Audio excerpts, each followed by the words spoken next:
여러분 오늘 교회 오실 때 많이 더우셨죠? 바깥의 날씨가 많이 더운 걸로 알고 있습니다. 이렇게 더우면 우리는 이제 시원한 걸 많이 찾게 되잖아요. 마시는 것도 시원한 것, 공간도 시원한 것 많이 찾게 되죠. 하나님께서 우리의 인생의 많은 부분들을 시원케 해주시는 은혜가 우리 가운데 있기를 간절히 축원합니다. 자, 여러분께서는 혹시 눈치가 빠르다라는 소리를 많이 들으시는 편이십니까? 아니면 눈치가 없다라는 소리를 많이 들으시는 편이십니까? 이 눈치가 빠르다라는 것은 그만큼 다른 사람의 마음을 잘 읽는다는 이야기일 것이고, 눈치가 없다라는 것은 그만큼 또 순수하다는 의미이겠죠. 이 눈치는 이 다른 사람의 생각이나 느낌을 순간적으로 파악하는 능력을 말합니다. 그런데 우리나라 사람들은 다 어느 정도 기본적인 눈치는 가지고 있어요. 왜냐하면 우리나라 사람들은 말을 할 때에 직접적인 표현보다는 간접적으로 돌려서 하는 표현을 많이 하는 습성을 가지고 있는데요. 예를 들어 보면 집에 들어온 자녀가 배고파 라고 말하는 것, 이거 자신의 상태를 지금 알리는 표현은 아니잖아요. 배고파 라고 말하는 건 무슨 의미이죠? 밥 달라라는 의미입니다. 자, 빵빵한 에어컨으로 시원하게 냉방 중인 곳에서 옆 사람이 우리에게 더우세요? 라고 물어보는 말은 정말 내가 더운지 물어보는 말이 아니죠. 더우세요? 라는 말은 무슨 의미이죠? 나는 추우니까 에어컨을 좀 끄자, 이런 얘기인 겁니다. 우리나라 사람들은 이렇게 말을 할 때 간접적으로 우회적인 표현을 많이 하기 때문에 그런 표현들을 들으면서 속뜻을 알아채며 사는 우리에게는 자동적으로 어느 정도의 눈치가 생기게 됩니다.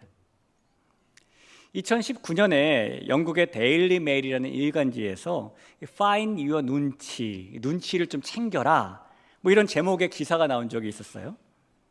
그 기사에서는 눈치를 뭐라고 정의했냐면, 옛부터 한국인의 철학처럼 존재하던 것인데 생활과 일과 사랑에서 성공하기 위한 열쇠라고 소개를 합니다. 이 시중에 있는 책 중에 제목이 더 파워 오브 눈치라는 것이 있습니다. 이 책에 보면 눈치를 뭐라고 소개하냐면 한국 사람들에게 있는 초능력과 같은 힘, 이렇게 소개를 합니다. 여러분, 이 세계 각국의 많은 사람들이 우리가 가진 눈치를 특별하게 보고 있는 겁니다. 자, 그도 그럴 것이 우리나라의 성장과 발전에 어느 정도 눈치의 힘이 작용한 것이 사실이기 때문이죠. 이제 열흘 정도가 지나면 6.25 전쟁이 일어난 지 74주년이 되는데요. 우리나라의 근현대사를 보면은 6.25 전쟁 직후에 우리나라는 너무너무 가난한 나라 중에 하나였죠.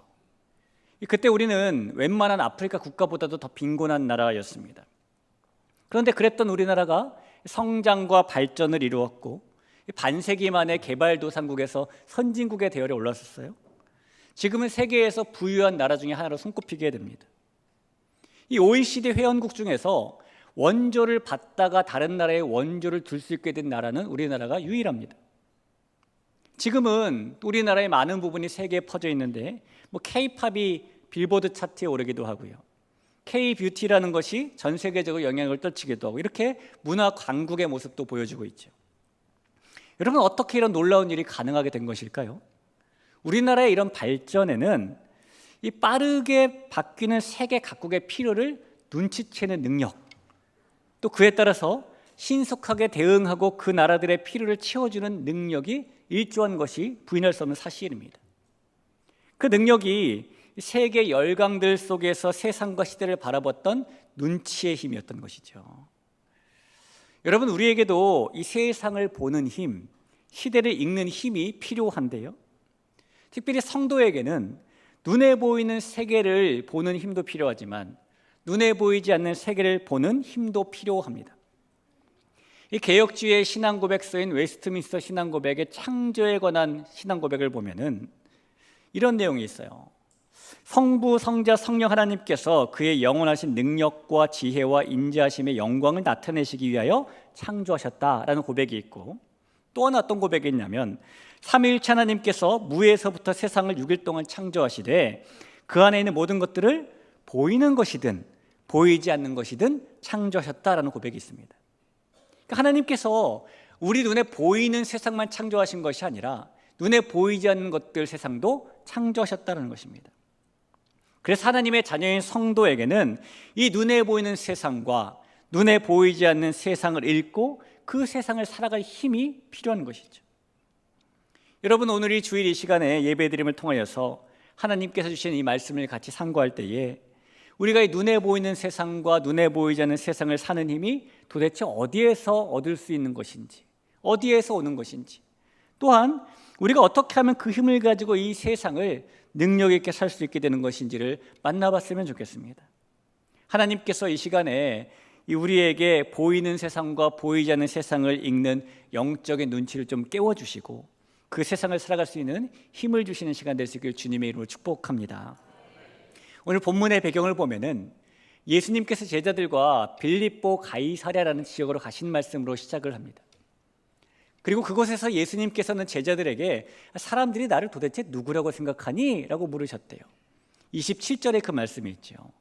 예수와 제자들이 빌립보 가이사랴 여러 마을로 나가실새 길에서 제자들에게 물어 이르시되 사람들이 나를 누구라고 하느냐.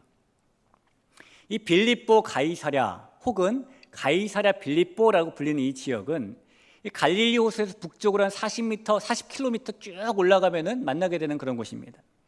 이곳은 이 만년설에 있는 할몬산에서 항상 물이 충분히 공급되기 때문에 다른 지역에 비해서 땅이 비옥하고 풍요로운 그런 땅이에요.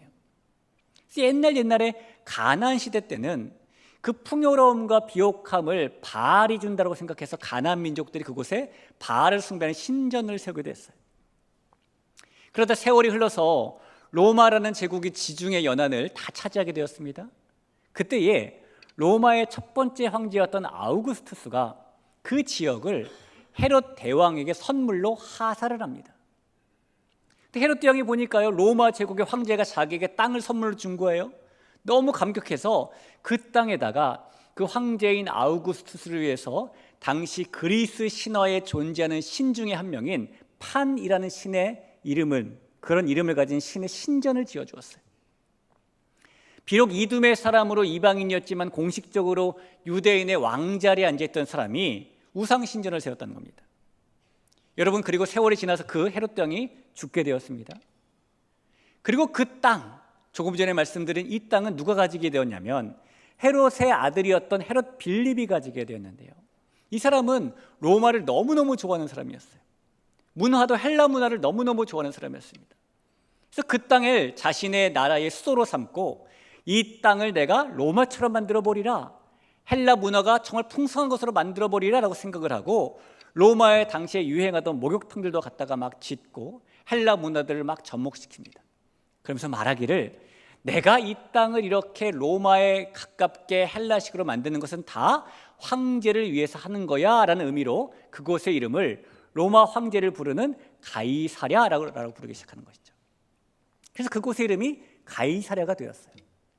자, 근데 당시에 저 지중해 연안의 항구 도시 가운데 가이사랴라는 똑같은 이름의 항구가 있었거든요. 이름이 똑같으면 헷갈리잖아요. 그래서 헤롯 필립이 이름이 똑같으니까 좀 다르게 해야 되겠네 라는 생각에 그 가이사랴라는 이름에 자기 이름도 같이 붙여서 가이사랴 빌립보 혹은 빌립보 가이사랴라고 그 지역을 명명하게 됩니다. 헤롯 필립은 말씀드린 바와 같이 로마의 신식 풍속을 너무너무 좋아하는 사람이었습니다.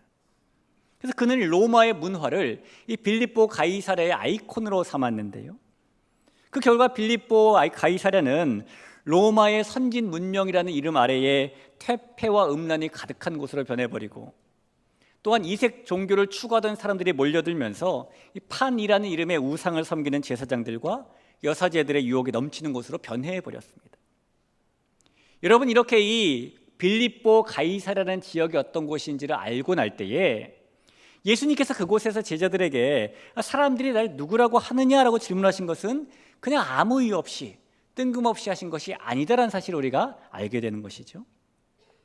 예수님께서는 오래전부터 우상 숭배가 가득했던 그 빌립보 가이사랴에서 세상에 많은 우상들이 있지만 참 신은 오직 한 분이신 하나님밖에 없다라는 사실을 알려주기 위해서 예수님께서는 이 세상의 철학이나 사조나 혹은 문화나 권력이나 이런 것들을 추구하며 사는 빌립보 사람들, 빌립보 가이사랴 사람들을 보시면서 하나님의 백성이 눈에 보이는 세상과 눈에 보이지 않는 세상을 살게 하는 참된 힘이 어디에서 오는 것인가를 알려주시기 위해서 오늘 제자들에게 이런 질문을 던지신 겁니다.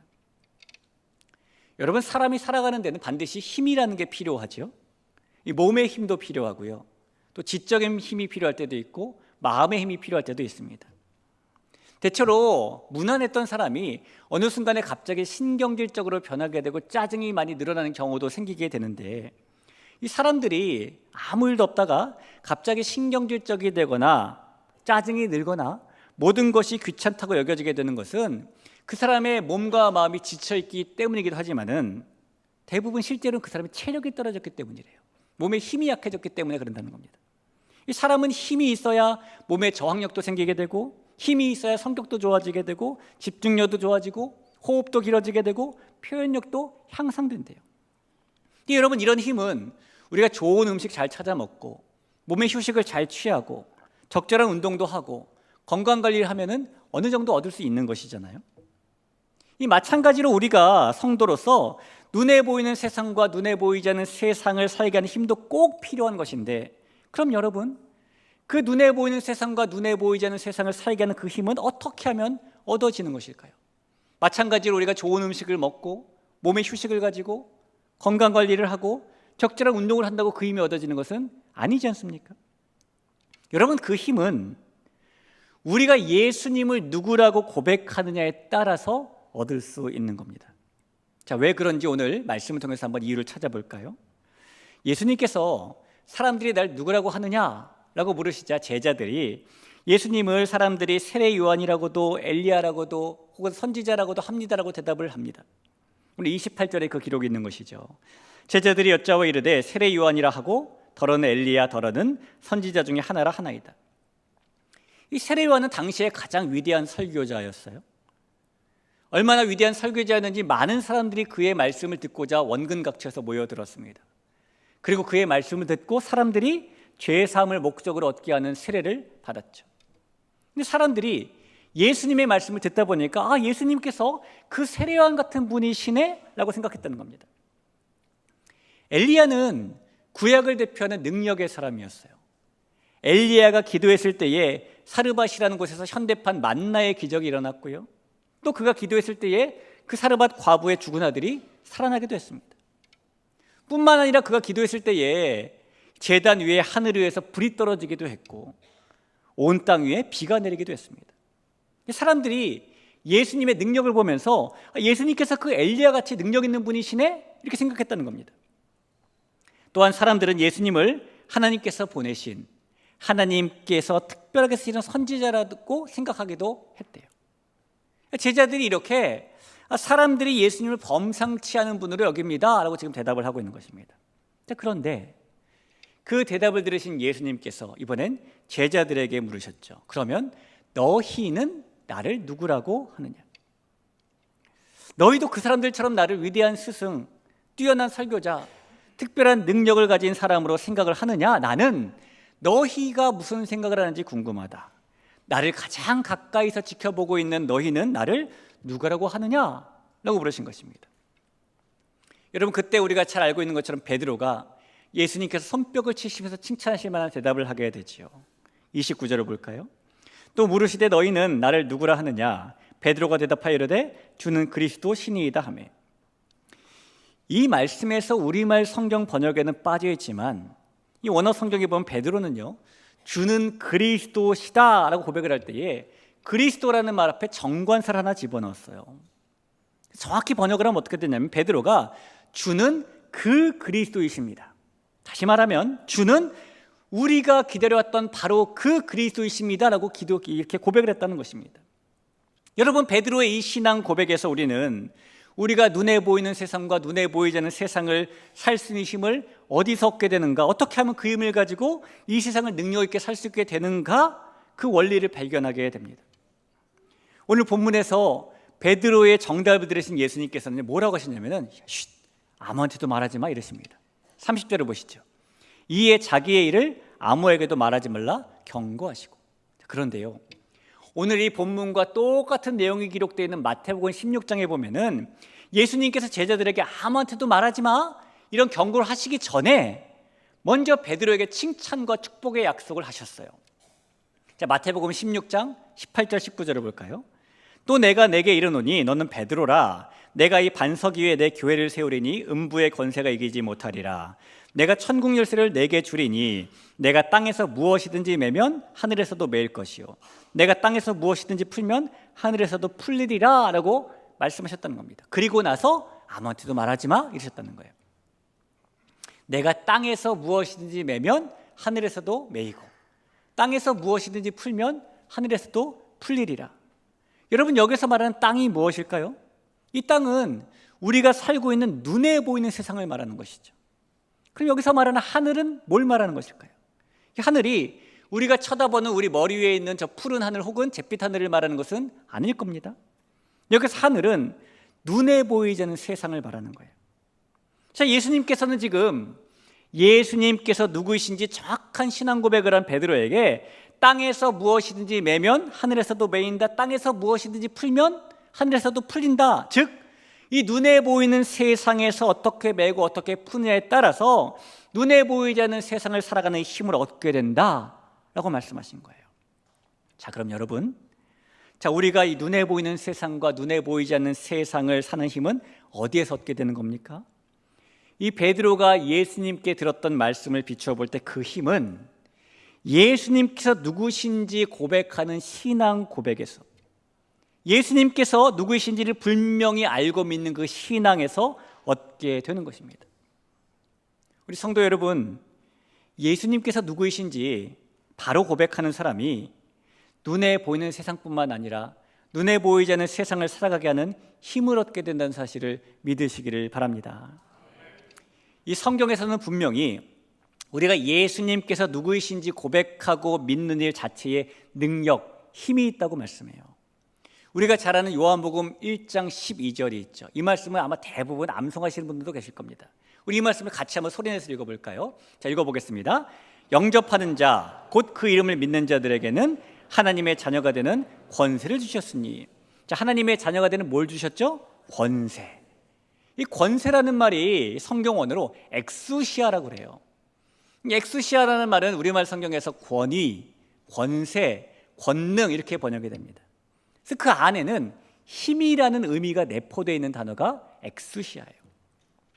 우리가 예수님의 이름을 믿으면, 예수님이 누구이신지 바로 고백하는 신앙을 가지면 권세, 즉 힘을 얻게 된다는 거예요. 그 힘이 바로 우리가 이 보이는 세상과 보이지 않는 세상을 살아가는 힘이 되는 것이죠.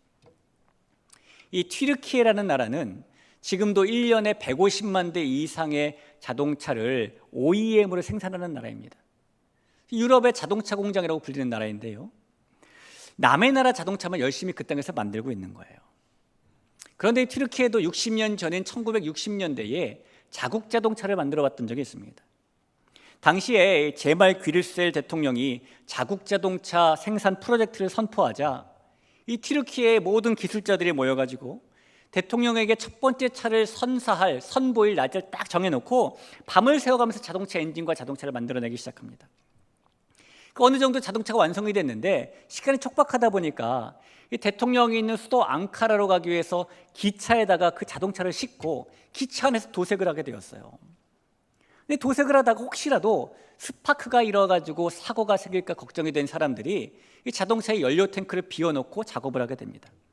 그렇게 작업을 다 마치고 수도 앙카라에 도착을 하자 이제 대통령과 의회의 의원들과 각종 언론들이 모인 상태에서 이 튀르키예의 자국 기술로 만든 자동차가 첫 번째로 시승 행사를 하게 된 거예요. 그런데 여러분, 그 아주 엄중한 자리에서 시승 행사를 하다가 그만 자동차가 얼마 못 가지 않아 멈춰버리는 사고가 일어납니다. 근데 자동차가 멈춰버린 이유가 무엇이었냐면 아무도 그 자동차에 휘발유를 넣지 않았기 때문이에요. 여러분, 이 일이 결정적인 원인은 아니겠지만 그 뒤로 튀르키예의 자국 자동차 생산 프로젝트는 중단되었어요. 그리고 그때부터 60년이 지난 2020년이 되어서야 튀르키예는 다시 자국 자동차를 생산하게 됩니다. 여러분, 휘발유를 넣지 않아서 자동차가 어처구니 없이 멈춰버린 것처럼 우리도 간혹 똑같은 실수를 범하며 살아갈 때가 있지요. 우리가 이 눈에 보이는, 눈에 보이지 않는 세상을 살아가려면 그 세상을 살아가게 하는 힘이 반드시 필요한데 우리가 그 힘을 얻을 생각은 하지도 않은 채 살고 있을 때가 있는 것입니다. 자, 그러나 여러분, 우리가 그 세상을 살아가게 해주는 힘은 반드시 필요합니다. 그 힘을 가지고 살 때 우리가 땅에서 멜 때나 풀 때 하늘에서도 매이고 풀리는 삶을 살 수 있기 때문이에요. 그리고 거듭 말씀드리지만 그 힘은 예수님께서 누구신지 분명하게 고백하는 신앙을 통해 얻게 되는 것입니다. 우리가 예수님께서 우리를 구원하시기 위해 오신 하나님의 아들이심을 고백하는 신앙에서 이 눈에 보이는 또한 눈에 보이지 않는 세상을 살아가는 힘을 얻게 된다는 사실을 믿으시기를 다시 한번 간곡히 부탁을 드립니다. 여러분, 예수님의 오늘 이 물음, 제자들을 향한 너희는 나를 누구라고 하느냐라는 이 물음은 비단 2000년 전 이 제자들 향해서만 하신 질문은 아닐 겁니다. 오늘을 사는 우리를 향한 질문이기도 하죠. 예수님께서는 우리에게 동일하게 너희는 나를 누구라고 하느냐라고 물으시는 겁니다. 여러분께서는 예수님을 누구라고 고백하십니까? 이 세상에 많은 사람들과 수많은 종교들이 예수님의 이름을 알고 있어요. 그러나 그 모든 사람들과 그 모든 종교들이 그 예수님을 하나님의 아들, 그리스도, 구원자로 고백하고 있는 것은 아닙니다. 이슬람교 사람들도 예수님의 이름을 알아요. 그러나 그들은 예수님을 자신들에게 24번째로 주어진 위대한 선지자, 위대한 예언자로 생각할 뿐입니다.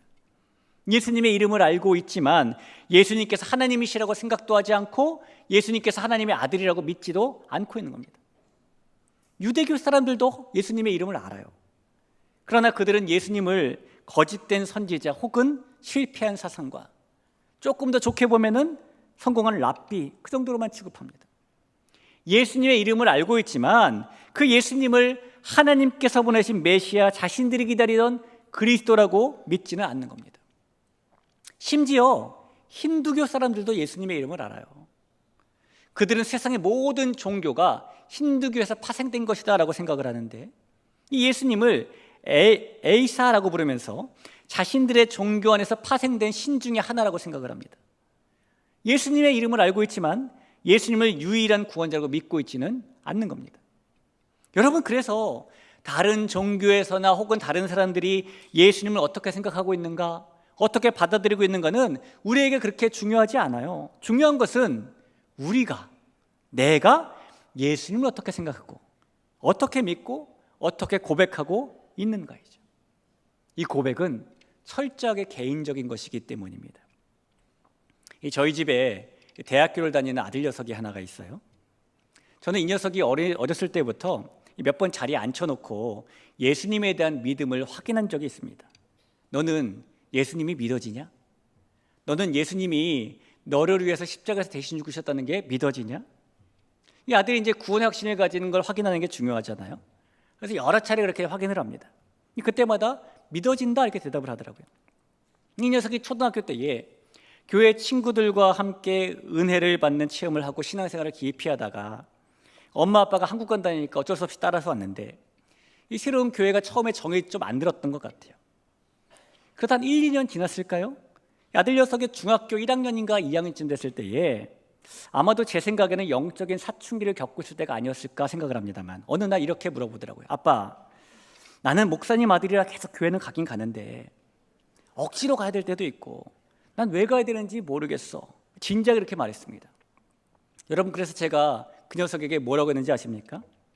제가 아주 부드럽게 그러나 명확하고 진지하게 이렇게 말했어요. 야, 그러면 아빠 엄마는 천국 갈 테니까 너는 억지로 교회 다니지 말고 억지로 예수 믿지 말고 그냥 나중에 지옥 가라 그랬어요.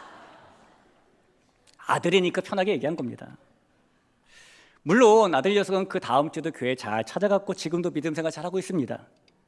생각하기에 목사 아들이라 지도 힘든 점이 있다는 걸 알아달라 이런 푸념을 한 번 한 것이라고 그냥 생각을 하고 있어요. 자, 그런데 여러분, 예수님께서 목사 아들이니까 너는 예수님 믿는 신앙 고백을 했다고 쳐줄게 그렇게 여기시는 것이 아니시잖아요. 목사 아들이라고 눈에 보이는 세상과 눈에 보이지 않는 세상을 살아갈 수 있는 힘을 그냥 자동으로 주시는 건 아니시잖아요. 본인이 예수님을 누구라고 믿느냐, 누구라고 고백하고 있느냐가 중요한 것이죠. 여러분, 너희는 나를 누구라고 하느냐라고 물으신 예수님께서는 지금 다른 누군가의, 심지어 내 배우자의, 내 부모의, 내 자녀가 하는 대답보다 우리 개개인의 대답을 더 기다리고 중요하게 여기고 계시는 겁니다. 여러분께서는 예수님을 누구라고 생각하고 누구라고 믿고 누구라고 고백하고 계실까요? 오늘 베드로가 고백한 것처럼 예수님께서 그리스도이시라고, 하나님께서 우리를 위해 보내신 구원자라고 믿고 계실까요? 하나님께서 우리를 구원하시기 위해 이 땅에 보내신 그 하나님의 아들, 성령으로 잉태돼서 동정녀를 통해 사람의 몸으로 이 땅에 태어나신 분, 완전한 신성과 완전한 인성을 가지고 계셨지만 죄는 없으셨던 분, 죄는 없으셨지만 우리 모두의 죄를 대신해서 십자가에서 그 죄값을 치르신 분, 십자가에서 죽으셨지만 사흘 만에 죽음의 권세를 이기고 부활하신 분, 그래서 죄와 진노에 빠진 우리를 구원하신 유일하신 분, 지금은 하나님의 보좌 우편에 계시며 언젠가 우리를 위해 다시 오실 분.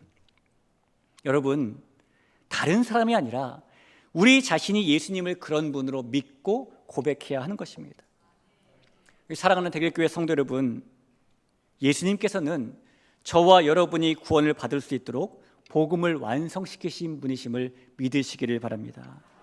그 고백이 예수님께서 우리에게 듣기 원하시는 고백이며, 그 고백이 있는 사람이 이 눈에 보이는, 또한 눈에 보이지 않는 세상을 살아가게 하는 힘을 얻게 된다는 사실을 믿으시기를 다시 한번 부탁을 드립니다. 우리에게는 이 세상을 살아가는 힘이 반드시 필요하지요. 하나님께서 창조하신 눈에 보이는 세상을 사는 힘도 필요하지만 역시 하나님께서 창조하신 눈에 보이지 않는 세상을 사는 힘도 필요합니다. 그리고 우리가 그 세상을 살아가게 하는 힘은 예수님을 그 그리스도로, 우리가 기다렸던 나의 구원자로 고백하는 신앙에서 얻을 수 있는 겁니다. 우리가 읽었던 오늘 본문의 마지막 구절인 9장 1절에 보니까요, 또 그들에게 이르시되 내가 진실로 너희에게 이르노니 여기 서 있는 사람 중에는 죽기 전에 하나님의 나라가 권능으로 임하는 것을 볼 자들도 있느니라 라고 예수님 말씀하셨습니다. 죽기 전에 하나님 나라가 권능으로 임하는 것을 보는 일이 바로 보이는, 그리고 보이지 않는 세상을 살아가게 하는 그 힘을 얻게 된다는 의미예요. 여러분, 지금 동유럽에 있는 우리나라 면적의 3분의 1 정도밖에 되지 않고 전체 국민이 300만 명 정도 되는 아르메니아라는 작은 나라가 있어요. 근데 이 아르메니아에 1988년에 큰 지진이 일어났습니다. 이 진도 7.0의 강진이 그 나라 안에서 일어난 것인데, 이 지진이 일어나자 모든 석조 주택들이 다 무너지고요, 도시가 폐허가 돼버리고 미처 대피하지 못했던 사람들이 이 석조 건물 밑에 다 깔려버리는 그런 사태가 벌어졌습니다. 이 지진의 피해가 얼마나 컸던지, 이 지진이 발생한 지 고작 3일 만에 사망자 수가 2만 명을 넘어갈 정도였습니다. 시간이 지날수록 이 피해 숫자가 기하급수적으로 늘어났고요, 사람들이 대부분 무너진 건물 안에서 압사당해서 죽었어요. 그런데 그때에 이 26살밖에 안 된 스잔나라는 엄마하고 그녀의 4살 된 딸인 가얀이라는 딸이 이 지진으로 무너진 9층 건물 잔해 속에서 콘크리트와 철근 틈새에 갇혀 있었습니다. 26살이면 어린 나이의 엄마잖아요. 이 어린 나이의 엄마가 더 어린 나이의 딸과 함께 어둠 속에 갇혀 있었던 것입니다. 이 죽음의 공포가 계속 밀려오는 그 상황 속에서 이 딸이 엄마에게 이 숨이 끊어질 듯한 작은 목소리로 말해요. 엄마, 나 목말라. 엄마, 나 목말라.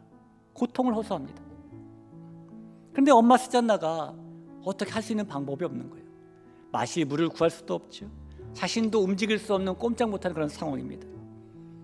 그렇지만 이 어린 딸의 목마르다는 고통스러운 호소를 그냥 두고만 볼 수는 없었어요. 그래서 엄마 스잔나가 주변을 막 더듬어서 유리 조각 하나를 발견했습니다. 그리고 그 유리 조각으로 자신의 손가락을 찌르고요, 손가락에서 흘러나오는 자신의 피를 어린 딸에게 먹였습니다.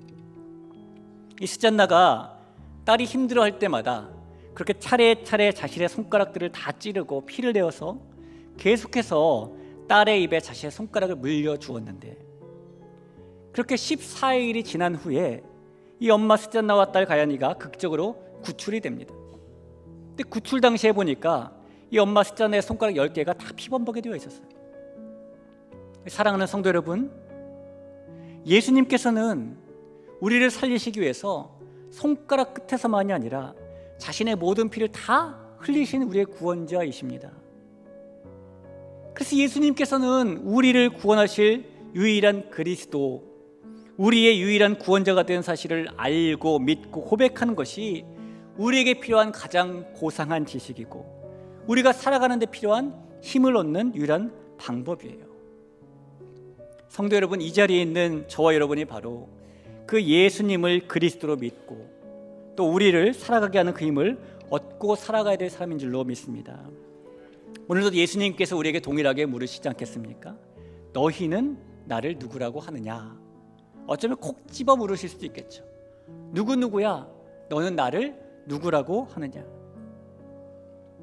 예수님께서 베드로에게 주신 말씀을 보니까 이래요. 베드로야, 너 신앙 고백 참 잘했는데 이를 너에게 알게 하신 이는 네 혈육도 아니고 누구도 아니고 하늘에 계신 내 아버지 하나님이시다라고 말씀하셨습니다. 하나님께서 우리 안에 예수님을 우리의 구원자로 고백할 수 있는 믿음의 씨앗을 심어주신다는 거예요.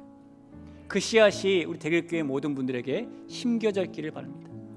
그 씨앗을 가지고 예수님을 구원자로 고백하며 그 예수님을 인생의 모든 것으로 믿고 나아가는 그런 삶을 살아갈 때에 눈에 보이는 세상과 눈에 보이지 않는 세상을 살아갈 수 있는 힘을 그 주님으로부터 얻게 되는 축복된 주인공 우리 대길교회 모든 분들 되시길 간절히 소원합니다.